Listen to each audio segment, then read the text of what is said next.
Assalamualaikum warahmatullahi wabarakatuh. Perkenalkan, nama saya Kaputra Pratama, berasal dari Fakultas Syariah, Program Studi Ahwal Al-Saksiyah, Universitas Islam Bandung.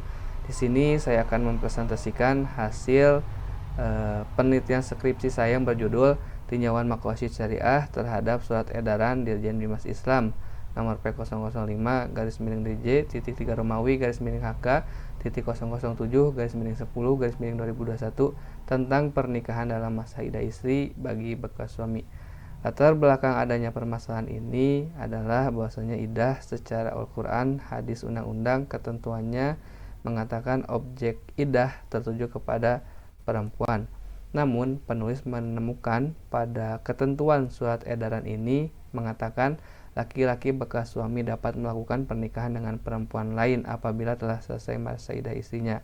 Padahal secara Al-Quran, hadis, dan juga undang-undang, ketentuan laki-laki setelah bercerai dengan istrinya ini boleh dan sah-sah saja melakukan pernikahan kembali dengan perempuan lain, kecuali perempuan diwajibkan melakukan idah.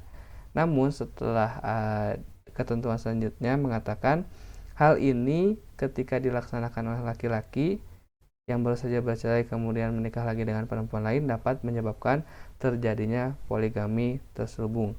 Hal inilah yang menjadi kontradiksi dan persepsi dari masyarakat mengatakan bahwasanya laki-laki setelah bercerai wajib melakukan idah. Dan ini pun mengatakan masyarakat tersebut hal ini telah menyimpang daripada ketentuan hukum Islam. Ditemukan dua kasus di masyarakat Kecamatan Cangkuang yang mana laki-laki bekas suami baru saja bercerai hendak menikah lagi dengan perempuan lain, namun berkas permohonan ajuan nikahnya ini ditolak dan ditangguhkan oleh KUA Kecamatan Cangkuang dengan alasan idah mantan istrinya belum selesai. Perkawinan ini terjadi pada Bapak Heri Andrian dan Ibu Intan Permesti, serta perkawinan Pak Otis Kusdian dan Siti Waliah, yang mana keduanya ini diwajibkan menunggu idah mantan istrinya dulu selesai ketika ingin menikah dengan perempuan lain. Hal inilah yang menjadi latar belakang penulis mengangkat judul tersebut untuk lebih mendalami apakah hal yang distigmakan oleh masyarakat ini betul menyimpang dari ketentuan hukum Islam atau tidak. Penulis meninjau dengan teori maqasid syariah dan juga saddu dzariyah untuk menyimpulkan ketentuan hukum yang memang belum diatur ketentuannya dalam Al-Quran dan juga hadis. Rumusan masalah yang pertama dari penelitian ini adalah untuk tujuan dikeluarkannya surat edaran tersebut dan juga bagaimana tinjauan maqasid syariah dan juga saddu dzariyah terhadap surat edaran tersebut. Teori yang digunakan untuk menyelesaikan permasalahan ini yakni meninjau terkait idah laki-laki yang disepakati oleh Wahbah Zuhaili, dan juga teori yang sepakat terkait adanya idah untuk laki-laki ini yang kedua adalah dari CLD KHI, yang mana hal ini ataupun kedua teori ini mengatakan sepakat adanya idah bagi laki-laki. Landasan teori yang selanjutnya, teori yang tidak sepakat adanya ketentuan idah bagi laki-laki, salah satunya hasil wawancara dari masyarakat Kecamatan Cangkuang yang bernama Pak Angkos, yang mengatakan sependapat dengan jumhur ulama bahwasanya tidak ada celah ijtihad dalam suatu perkara yang telah ada nasnya. Kaidah ini menunjukkan bahwa konsep idah bagi laki-laki adalah tidak benar. Semua aturan idah ini sudah jelas dan tegas dalam Al-Quran, hanya untuk perempuan objeknya hal itu sudah ditetapkan oleh Allah dan tidak bisa diganggu gugat.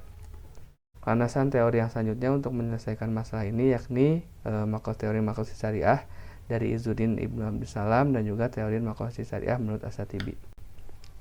Metode penelitian yang digunakan, pendekatan penelitian menggunakan yuris normatif, metode pengumpulan datanya studi pustaka dan juga wawancara, metode analisis data menggunakan deskriptif kualitatif, jenis dan sumber data kualitatif dengan metode penelitian kepustakaan, sumber data yang digunakan primer dan juga sekunder. Hasil daripada pembahasan penelitian ini terkait tujuan adanya surat edaran tersebut untuk penetapan secara lebih dalam terkait surat edaran yang telah dikeluarkan sebelumnya terkait poligami, dikarenakan menurut hakim pengadilan agama Soreang masih banyak terjadinya poligami secara liar.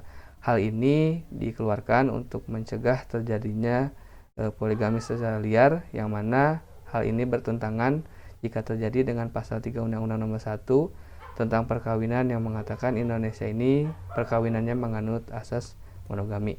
Yang selanjutnya, tinjauan menurut makosid syariahnya tidak bertentangan dengan hukum Islam, karena surat edaran ini, hukum idah bagi laki-laki ini mengandung sebuah kemaslahatan, khususnya dalam menjaga dan memelihara jiwa dengan tingkatan hajat gitu ya. Selanjutnya, untuk memberikan kepastian hukum bagi perempuan yang telah ditinggal oleh suaminya.